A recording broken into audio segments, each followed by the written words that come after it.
सभी को नमस्कार। जो लोग हाल ही में हमसे जुड़े हैं, हम आप सभी से अनुरोध करते हैं कि कृपया शिव पुराण के पहले अध्याय से सुनें, जो इस अध्याय और आगामी अध्यायों को बेहतर ढंग से समझने में आपको सहायक होगा। कृपया सुनिश्चित करें कि आप शुद्ध हैं। आप शुद्ध स्थान पर बैठे हैं, जहां आप इस अध्याय की अवधि के लिए ध्यान केंद्रित कर सकते हैं, और सुनिश्चित करें कि आप सुनने के अलावा कोई अन्य काम नहीं कर रहे हैं। धन्यवाद। सभी को नमस्कार। हमारे चैनल में आपका स्वागत है। भगवान शिव का नाम लेकर हम शिव पुराण के महात्म्य में सप्तमोध्याय का पठन और श्रवण करेंगे। ओम नमः शिवाय। महात्म्य। अथ सप्तमोध्याय। श्रोताओं के पालन करने योग्य नियमों का वर्णन।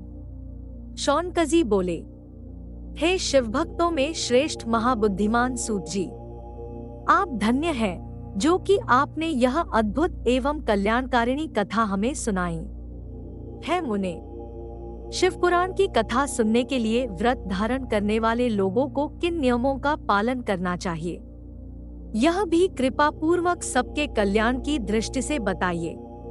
सूत जी बोले, हे शौनक, अब शिव पुराण सुनने का व्रत लेने वाले पुरुषों के लिए जो नियम है, उन्हें भक्ति पूर्वक सुनिए।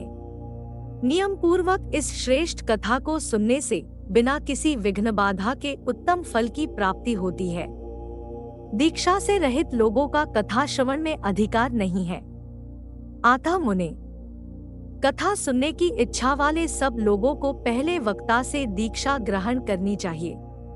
कथाव्रती को ब्रह्मचर्य से रहना, भूमि पर सोना, पत्तल में खाना और प्रतिदिन कथा समाप्त होने पर ही अन्न ग्रहण करना चाहिए। जिसमें शक्ति हो वह पुराण की समाप्ति तक उपवास करके शुद्धता पूर्वक भक्ति भाव से उत्तम शिव पुराण को सुने। घृत अथवा दुग्ध पीकर सुखपूर्वक कथा श्रवण करे अथवा फलाहार करके अथवा एक ही समय भोजन करके इसे सुनना चाहिए।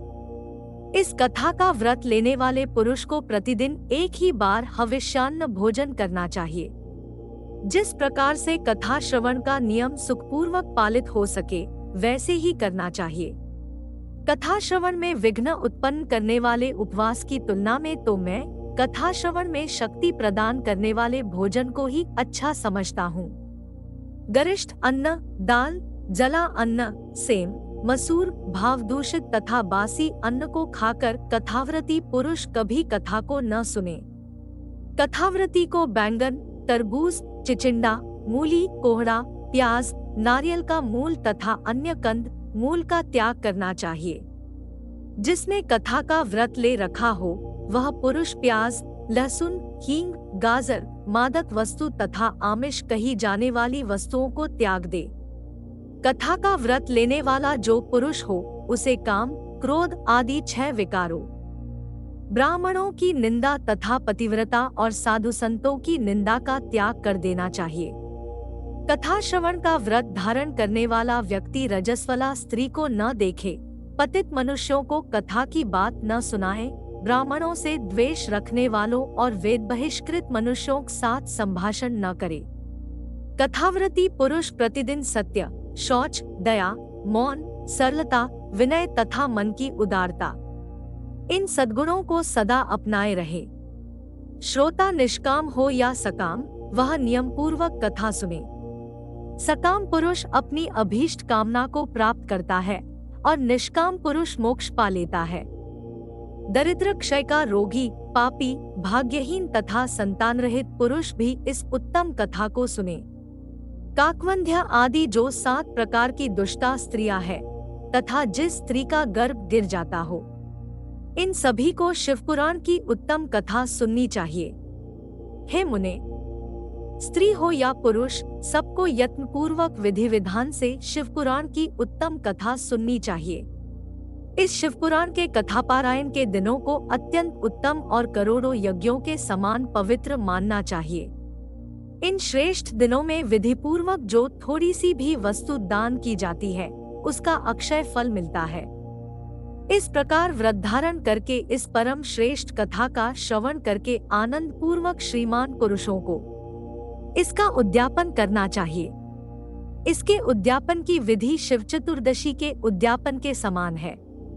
अत यहाँ बताए गए फल की आकांक्षा वाले धनाढ्य लोगों को उसी प्रकार से उद्यापन करना चाहिए। अल्पवित्त वाले भक्तों के लिए प्राय उद्यापन की आवश्यकता नहीं है, वे तो कथा श्रवण मात्र से पवित्र हो जाते हैं। शिवजी के निष्काम भक्त तो शिवस्वरूप ही होते हैं।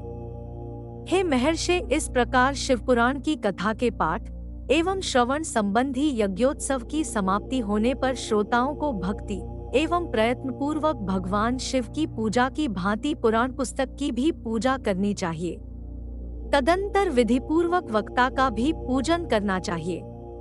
पुस्तक को आच्छादित करने के लिए नवीन एवं सुंदर बस्ता बनाएं और उसे बांधने के लिए दृढ़ एवं दिव्य सूत्र लगाएं। फिर उसका विधिवत पूजन करें। पुराण के लिए जो लोग नया वस्त्र और सूत्र देते हैं, वे जन्म जन्मांतर में भोग और ज्ञान से संपन्न होते हैं। कथावाचक को अनेक प्रकार के बहुमूल्य पदार्थ देने चाहिए और उत्तम वस्त्र, आभूषण और सुंदर पात्र आदि विशेष रूप से देने चाहिए।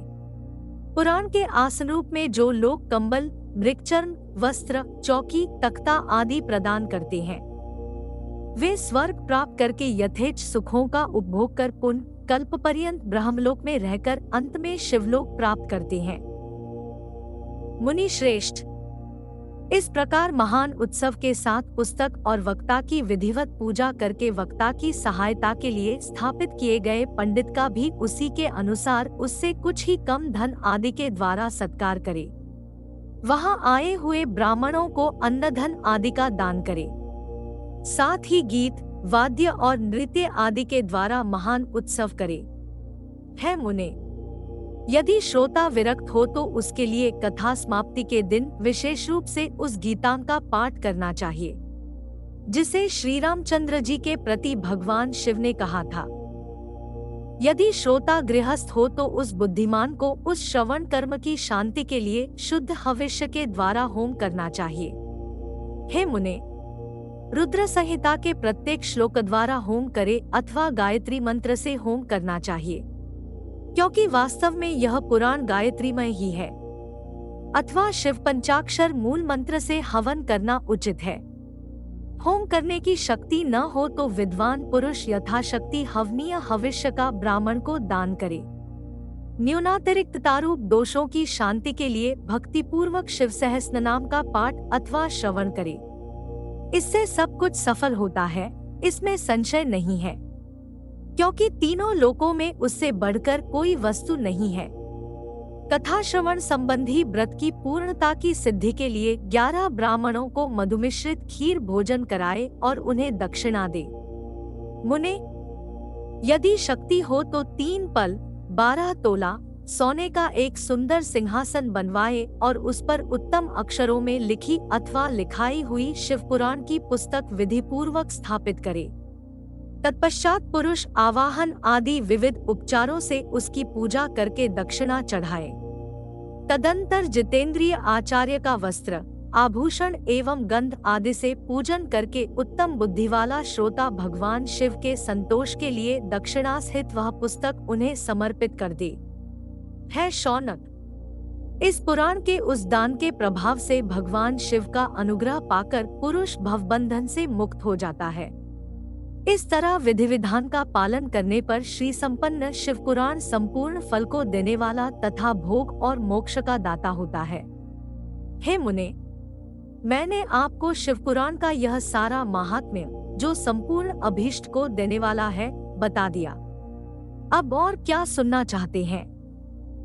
श्री संपन्न शिव पुराण समस्त पुराणों का तिलक स्वरूप माना गया है।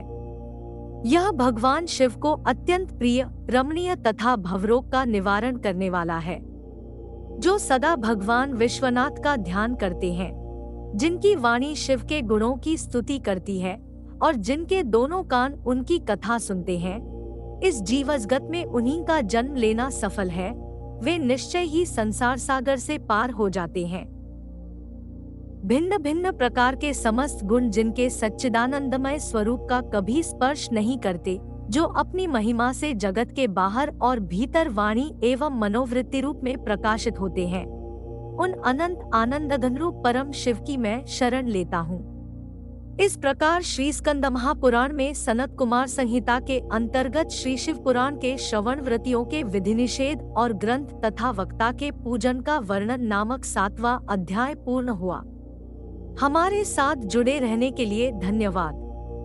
यदि आपको यह वीडियो अच्छा लगे तो वीडियो को लाइक करें और चैनल को सब्सक्राइब करें। ओम नमः शिवाय।